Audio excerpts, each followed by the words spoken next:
Hi there, I'm Donna Gairns. I'm the National Lymphoma Nurse Manager with Lymphoma Australia, and we're here at ASH 2019 in Orlando. And I'm pleasant to be joined by Dr. Jason Westin from MD Anderson in Texas Cancer Center, and he's going to be a little update on how his conference has been. How are you going? It's going very well. The ASH meeting is always an avalanche of new information, and some of it is not yet ready for patients. Some of it is in the research side, but some of it is ready for patient care. And there's some really exciting advances at this meeting that I think can help patients with lymphoma. Oh, that sounds fantastic. Are there any really things that highlight or stand out for you during the conference? I think there's a lot of things that were highlighted that were stand out for us at the conference. There's been a lot of excitement about the CAR T cell therapies, and I know those are not yet available in Australia, but Getting there. hopefully getting there. But the long-awaited update from the lysocaptogene, the lysocell, so-called JCAR17, was presented at the meeting, and the data about response rates remain very promising.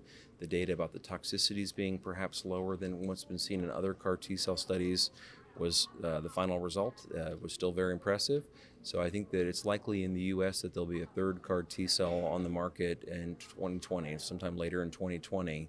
That's a great thing for our patients, and hopefully that can continue to translate to other patients around the globe. Oh, that's fantastic. And as you touched on, it's going to be hopefully brought into Australia soon. There's clinical trials, but we're in the process of having those discussions to see whether they'll be brought into Australia, which hopefully will be soon. Are there any other studies that came out within the large cell lymphoma area? There were a number of other studies that were important, but one I think that's worth highlighting was additional studies on what to do for patients that have low stage lymphoma, so relatively localized stage 1 or stage 2 lymphoma. In the past, there's been studies showing that abbreviated chemotherapy, something like R-CHOP with 3 cycles, followed by radiation therapy, was equivalent to R-CHOP 6 cycles. Okay. Last year at this meeting, there was a trial from Europe called the FLIER trial, which looked at 4 cycles of R-CHOP versus 6 cycles, no radiation therapy.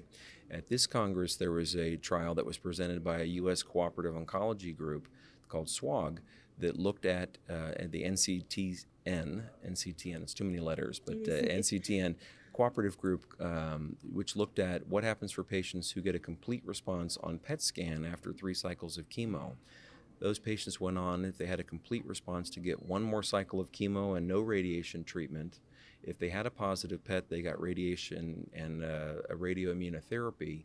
That's a little bit more controversial, but what the positive results of this trial, which I think are practice changing, are patients who get a negative PET scan after 3 cycles of chemotherapy now I think do not require radiation treatment for localized large cell lymphoma.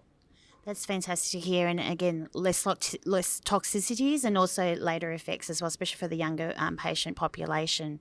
That sounds fantastic.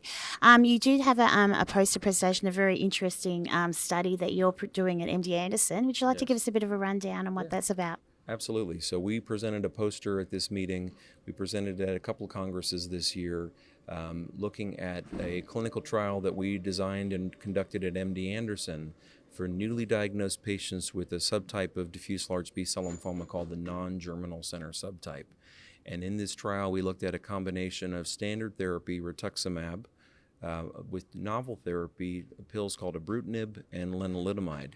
This was done prior to any chemotherapy, and obviously this is not a common practice. Usually we use chemotherapy to treat this disease. On our study, we used this chemo-free combination as a lead-in to see what the potential efficacy of this would be for newly diagnosed patients. And the final results were presented here at this poster, and we found 86% of patients responded, including a sizable percentage with a complete response prior to any chemotherapy at all. We then went on to combine this combination with chemotherapy because we wanted to see what it did with chemo as well, and we had a 100% response rate at the end of treatment. And at 1 year, we have a survival of 96%. So this is a very impressive result where so many trials in brand new diagnosed patients with large cell lymphoma have struggled to get new drugs added to R-CHOP. This idea, instead of R-CHOP plus X, instead doing X plus Y, using drugs that actually will synergize with each other, I think is potentially a paradigm that can be followed in the future. There's a similar trial being done by Dr. Werner and Dr. Trotman in Australia, looking at elderly patients who are perhaps going to have a harder time getting cured with chemotherapy because of toxicities of chemotherapy, adding in the BTK inhibitor ibrutinib with a chemotherapy combination, standard chemotherapy combination with a dose reduction.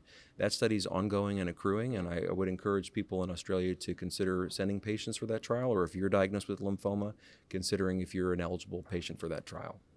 You can definitely get in touch with us at Lymphoma Australia to help you get in touch with those doctors as well.